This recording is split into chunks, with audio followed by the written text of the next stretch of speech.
సేవలో పాల్పంచుకుంటున్నప్పుడు మధ్య సహోదరులు సైతాన్ గారు వచ్చి ఏమంటే నీ వల్ల కాదు, ఇది భరించడం నీ వల్ల కాదు, సహించడం నీ వల్ల కాదు, సేవ చేయడం నీ వల్ల కాదు.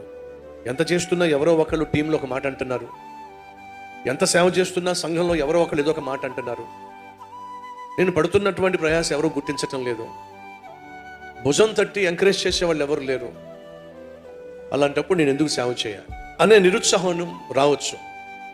ఈ సహోదరులు ఈ లోకంలో మనం ప్రయాసపడుతున్నప్పుడు, సేవలో పరుగులు తీస్తున్నప్పుడు, ఆరోగ్యాన్ని పన్నంగా పెట్టి